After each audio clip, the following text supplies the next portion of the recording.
Trading doesn't usually feel hard because you don't understand it.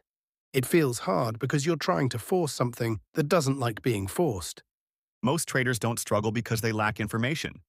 They struggle because they're doing too much with the information they already have. And that's an uncomfortable thing to admit. At some point, almost everyone reaches the same conclusion. Maybe I just need to learn more. So you add another concept, another rule, another way to confirm you're right. And for a while that feels productive. You feel busy, engaged, like you're finally taking trading seriously. But quietly, something else starts happening. Decisions take longer, setups feel less obvious, confidence starts depending on how much time you spent watching charts. That's not progress. That's friction. Here's the part nobody likes hearing. Trading itself is simple, not easy, simple. The hard part isn't understanding what to do, it's accepting how little there is to actually do. Wait, execute, manage risk, repeat. That answer feels unsatisfying, so we look past it. We assume the real solution must be hidden somewhere deeper, more advanced, more complex. But complexity isn't depth, it's usually avoidance. Most losses don't come from bad analysis. They come from being too involved, watching too closely, checking too often, needing something to happen. The moment you need a trade, your behavior changes.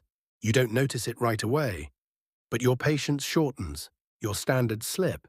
You start convincing yourself instead of waiting to be convinced. That's when good setups stop appearing. Not because the market changed, but because your threshold did.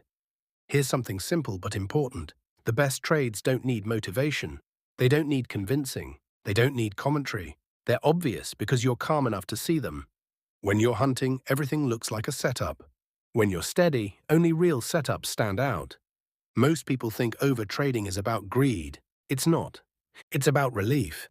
Taking a trade gives your brain something to latch onto, something to feel, something to do. Win or lose, there's stimulation. That's why boredom is dangerous in trading. Not because boredom causes mistakes, but because trading becomes the fastest way to escape it. And when trading becomes emotional relief, execution stops being the priority. This is where habits quietly take over. Not dramatic habits, small ones. Checking charts whenever you're uncomfortable, entering trades just to feel involved, needing action to feel in control. Your brain isn't broken for doing this. It's just efficient. It repeats what gives it relief. The problem isn't the habit loop. It's what the loop is built around. Here's the shift that actually changes things.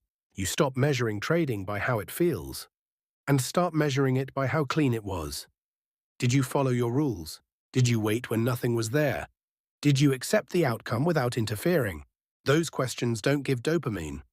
They give stability, and stability is what most traders are missing.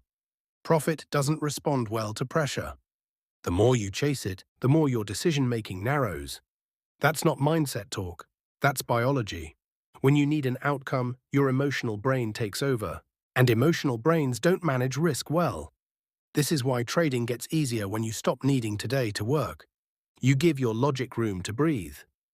Here's a hard truth that eventually becomes freeing. You don't control whether this trade wins. You never did. What you control is how you enter, how you size, how you exit, how you respond afterward. That's the entire job.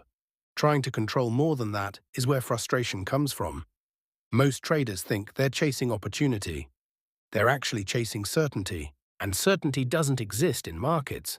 The traders who last accept this early, the traders who struggle fight it for years. There's another quiet problem nobody talks about. Memory. Your brain edits your trading history constantly. Wins feel cleaner than they were. Losses feel more unfair than they were. This is why journaling matters. Not to punish yourself, but to anchor reality. Your memory is a storyteller. Your journal is a record. Only one of them helps you improve. If you look honestly, you'll notice something. A small number of trades do most of the work. A small number of rules prevent most of the damage. A small number of habits determine most outcomes. The rest is noise, and noise feels important until you remove it. Progress in trading isn't loud. It feels like doing less, reacting less, checking less. At first, that feels wrong. Then it feels boring. Then, quietly, it starts working. You don't need a breakthrough. You need fewer decisions. You don't need more confidence. You need fewer emotional reactions. You don't need to trade more. You need to interfere less. If you take anything from this, let it be simple. Trading improves when you stop hunting, you stop chasing relief, you stop measuring yourself by short-term outcomes, and start measuring execution, patience, consistency. That's where real edge comes from. This is Nam Ghost FX. No secrets, no hype, just the uncomfortable truth that works when you let it. Come back to this when trading feels noisy. Sometimes clarity isn't found by adding more.